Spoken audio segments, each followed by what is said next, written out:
Hey guys, Scott here. It is not very often that I cover drama on this channel. Usually I would wait for something particularly spicy, and this one is particularly spicy. It's so spicy that I'm wearing actual pants. I'm not wearing pajama pants, I'm wearing jeans. So this is, strangely enough, basically a sequel to a video that I made 2 years ago about Momoseventh losing a 2,000 win streak on Blight. 2 years ago, pretty much this exact same scenario happened, where he was about to get to 2,000, and then a team stream sniped him, and then he lost because of that, and he understandably got very upset. He got kind of a little obnoxiously upset, but again, very human reaction to losing that, especially to like a stream snipe and stuff like that. I can at least understand that. But the point was, there were really like no heroes or villains in the story. Everyone kind of was not reacting in a super great way. So I just kind of brushed it off. I was like, well, that sucks, but you know, you move on. It's a game at the end of the day. But I just want to make it clear that although his reaction was not really great, it's understandably human. So you can't really give him that much shit for it. So now it happened again. He actually got to 1992 wins in a row with Blight. And then a team stream sniped him or didn't stream snipe him. This is why it's so spicy. A lot of these details are not very clear. And then he actually lost it again. Now, it's been very split on the reception, I will say. In the competitive DBD scene, everyone is 100% on Momo's side because anyone knows getting 2,000 wins in a row with anything is extremely hard to do. And you can just sit there and go, oh, Blight, he's, playing against babies most of the time. And that's true, but just due to just the sheer volume of numbers, just having that many games in a row, statistically, you are going to get a lot of extremely, extremely good teams when you're doing a streak like this. There's no denying that. Now, again, 98% of them are going to be babies, so those matches no one gives a shit about. But just the sheer amount of matches here means statistically he has to get significantly good teams, and he has to beat those, which is impressive. So anyone sitting here saying, oh, I can do that with Blight, no, you can't. Just shut up. But the whole point is he got to that amount, and then he lost it again at 1992.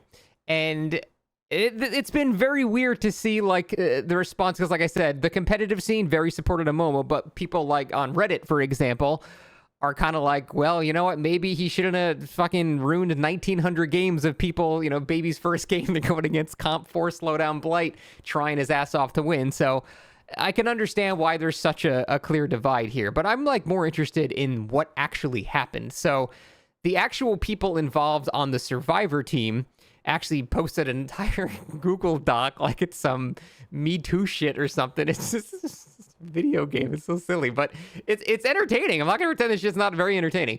So let's go over that. So here's the first section of the novel. And I want to be clear before we go into this any further, my thoughts on win streaks and stuff like that in DBD. Personally, I fucking hate them. I absolutely hate them so much. It's because 98% of the time you are playing against babies that you're just beating the shit out of children, basically. And then occasionally there's some pretty good, matches in there, and that's great. But the majority of it is just beating up babies, and you are just massively overkilling. And it's just not interesting at all to me. Like, I would be so much more interested in a competitive team winning 10 games in a row in a competitive setting than winning 2,000 games in a row in solo queue. It's just completely different. So I don't know why people are so obsessed with these. It seems like nowadays, in terms of content creation, you kind of just have to be doing a streak of some kind or no one gives a shit, which sucks because I like to play this game casually. I like just doing silly shit. I've never been someone that takes this game super seriously, so my viewership on Twitch has dropped because I'm not keeping up with the streaming meta. I'm not doing streaks and challenges and all this shit every fucking day because that's the only thing people care about. Just streaks, challenge, streak.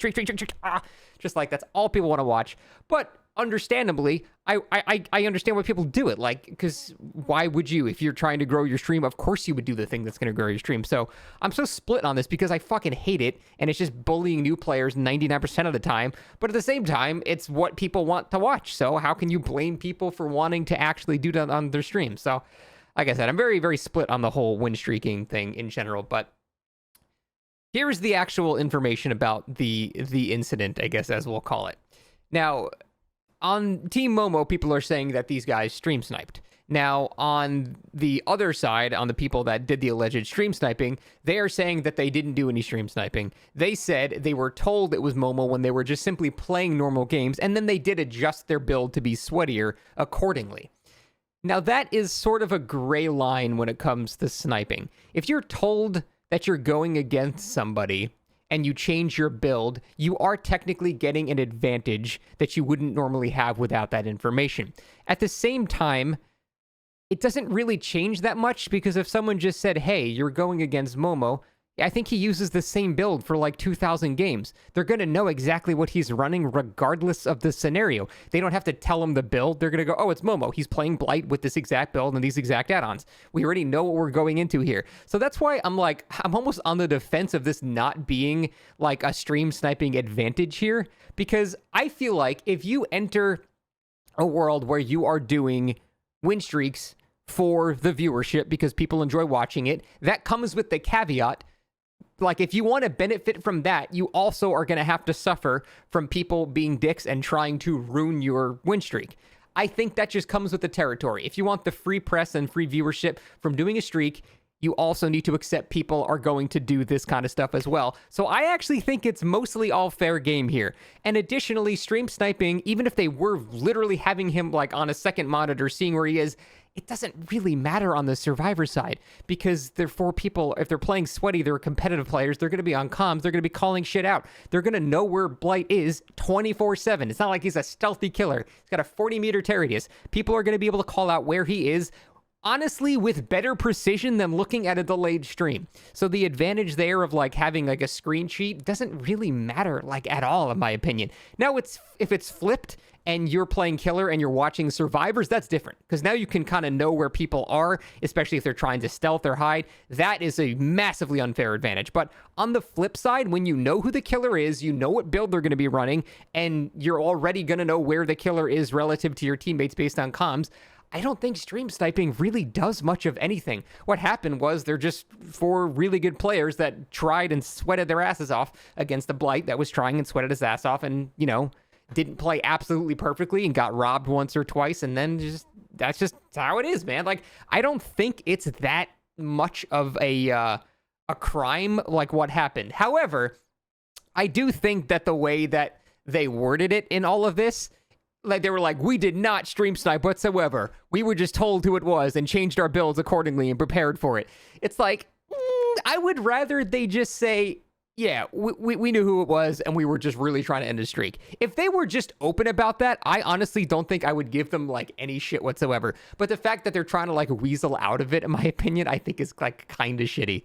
But according to the people involved, they actually did not snipe. And to be fair, they actually included evidence of match history all the way at the bottom here that basically showed that they were having matches kind of symmetrically at the same time as Momo, to prove they were not sitting and waiting to snipe. Like, the times matched up to where they were actually just playing random matches and then someone told them. So it's not a true snipe in the sense they waited to try to join his lobby. They just happened to get him and someone ratted him out that was that lobby. So I really don't think that constitutes the standard stream sniping that people usually would call it that. But again, it's somewhat of a gray area, so it's kind of an interesting discussion, because it's kind of scummy, but it's not as scummy as like intentionally setting out to do that. You know what I mean?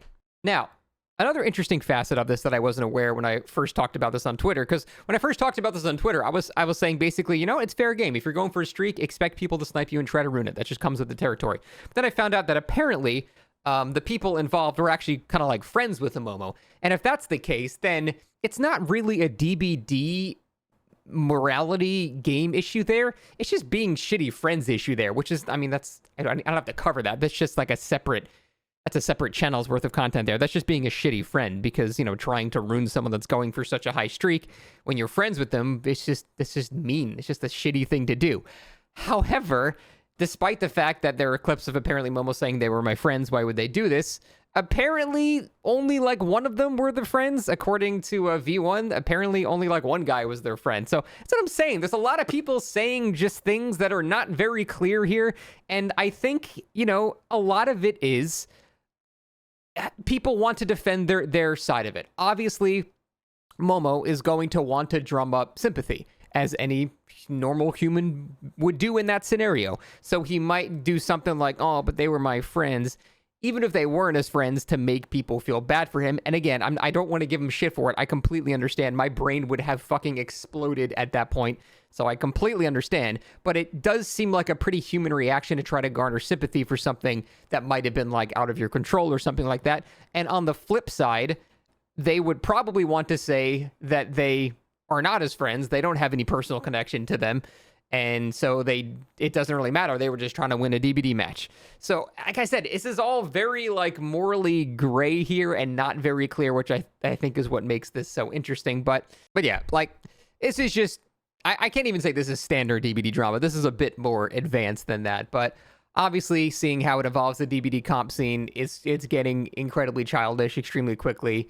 People are making change.org petitions that kill people involved in the sniping. Just, I need the classic duck with DBD comp scene. Everyone is fucking 14 years old, so I don't know.